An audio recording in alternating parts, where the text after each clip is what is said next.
ನಮ್ಮ ಗ್ಯಾರಂಟಿ ಸರ್ಕಾರ ರಾಜ್ಯದ ಯುವಜನತೆಯ ಸದೃಢ ಭವಿಷ್ಯಕ್ಕಾಗಿ ಜಾರಿಗೆ ತಂದಿರುವ ಯುವ ನಿಧಿ ಯೋಜನೆಗೆ ಅರ್ಜಿ ಸಲ್ಲಿಸುವ ವಿಧಾನ ಮತ್ತು ಅನುಸರಿಸಬೇಕಾದ ಮಾನದಂಡಗಳನ್ನು ತಿಳಿಯೋಣ ಬನ್ನಿ.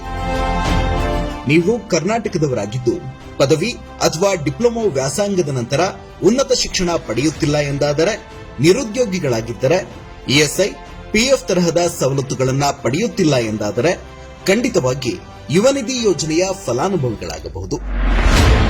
ಯುವ ನಿಧಿ ಯೋಜನೆಯ ಫಲಾನುಭವಿಗಳಾಗಲು ನೀವು ಅರ್ಹ ಅಭ್ಯರ್ಥಿ ಎಂದಾದರೆ ಮುಂದಿನ ಸಲಹೆಗಳನ್ನು ಗಮನವಿಟ್ಟು ಕೇಳಿ. ಯುವ ನಿಧಿ ಯೋಜನೆಗೆ ಆನ್ಲೈನ್ ಮತ್ತು ಆಫ್ಲೈನ್ ಎರಡೂ ರೀತಿಯಲ್ಲಿ ಅರ್ಜಿ ಸಲ್ಲಿಸಬಹುದು.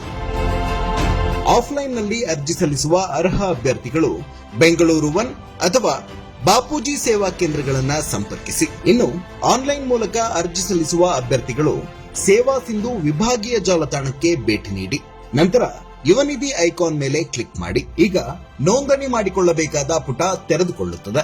ಆ ಪುಟದ ಕೆಳಭಾಗದಲ್ಲಿ ಕಾಣುವ ರಿಜಿಸ್ಟರ್ ಆಯ್ಕೆಯನ್ನು ಒತ್ತಿ.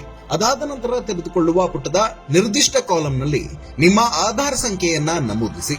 ಬಳಿಕ ಅದರ ಕೆಳಗಿರುವ ಕಾಲಂನಲ್ಲಿನ ದೃಢೀಕರಣ ಸಂಖ್ಯೆಗಳನ್ನ ಗಮನಿಸಿ. ಪಕ್ಕದಲ್ಲಿ ಖಾಲಿ ಇರುವ ಕಾಲಂನಲ್ಲಿ ಅದೇ ದೃಢೀಕರಣ ಸಂಖ್ಯೆಗಳನ್ನ ನಮೂದಿಸಿ. ಇದಾದ ಬಳಿಕ ಮುಂದಿನ ಪುಟ ತೆರೆದುಕೊಳ್ಳುತ್ತದೆ.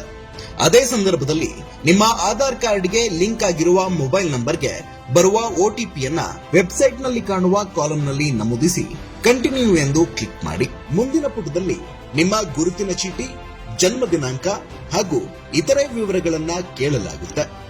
ನಿರ್ದಿಷ್ಟ ವಿವರಗಳನ್ನ ಪೂರೈಸಿ ಈ ಕೆವೈಸಿಯನ್ನ ಪೂರ್ಣಗೊಳಿಸಬೇಕು. ನಿಮ್ಮ ವಿದ್ಯಾರ್ಹತೆ, ನೀವು ವ್ಯಾಸಂಗ ಮಾಡಿದ ವಿಶ್ವವಿದ್ಯಾನಿಲಯದ ಹೆಸರು, ಕಾಲೇಜಿನ ಹೆಸರು ಮತ್ತು ವಿದ್ಯಾರ್ಥಿ ಗುರುತಿನ ಸಂಖ್ಯೆ ಮುಂತಾದ ವಿವರಗಳನ್ನು ದಾಖಲಿಸಬೇಕು. ನ್ಯಾಷನಲ್ ಅಕಾಡೆಮಿಕ್ ಡೆಪಾಸಿಟರಿನಲ್ಲಿ ನಿಮ್ಮ ವ್ಯಾಸಂಗದ ಮಾಹಿತಿ ಲಭ್ಯವಿದ್ದರೆ ಸ್ವಯಂಚಾಲಿತವಾಗಿ ಪಡೆಯಲಾಗುತ್ತದೆ. ಇಲ್ಲವಾದಲ್ಲಿ ನಿಮ್ಮ ವ್ಯಾಸಂಗಕ್ಕೆ ಸಂಬಂಧಿಸಿದ ದಾಖಲೆಗಳನ್ನು ನೀವೇ ಅಪ್ಲೋಡ್ ಮಾಡಲು ಅವಕಾಶ ಕಲ್ಪಿಸಲಾಗುತ್ತದೆ. ನಿವಾಸ ಪರಿಶೀಲನೆಗಾಗಿ 4 ಆಯ್ಕೆಗಳನ್ನು ನೀಡಲಾಗುತ್ತದೆ. ಪದವಿ, ಡಿಪ್ಲೊಮಾ, ರೇಷನ್ ಕಾರ್ಡ್ ಅಥವಾ ಸಿಇಟಿ ಸಂಖ್ಯೆ. ಈ ಪೈಕಿ ಅರ್ಜಿದಾರರು ಯಾವುದಾದರೂ ಒಂದನ್ನ ಆಯ್ದುಕೊಳ್ಳಬಹುದು. ಹೀಗೆ ಉಳಿದ ವಿವರಗಳನ್ನ ಕೂಡ ಅನುಕ್ರಮವಾಗಿ ದಾಖಲಿಸಬೇಕು. ನಂತರ ಒಟಿಪಿ ಮೌಲ್ಯೀಕರಣದೊಂದಿಗೆ ಮೊಬೈಲ್ ಸಂಖ್ಯೆ ಮತ್ತು ಇಮೇಲ್ ಐಡಿಯನ್ನ ನಮೂದಿಸಬೇಕು. ಇದಾದ ಬಳಿಕ ನಿಮ್ಮ ಜಾತಿ ಮತ್ತು ವರ್ಗವನ್ನ ಆಯ್ಕೆ ಮಾಡಬೇಕು. ಇದಾದ ಬಳಿಕ ಕಾಣಿಸಿಕೊಳ್ಳುವ ಸ್ವಯಂ ಘೋಷಣೆಯ ಅಂಶಗಳನ್ನ ಓದಿ ಹೌದು ಅಥವಾ ಇಲ್ಲ ಎಂದು ಸಮ್ಮತಿಸಿ ಅರ್ಜಿ ಪ್ರಕ್ರಿಯೆಯನ್ನ ಪೂರ್ಣಗೊಳಿಸಿ.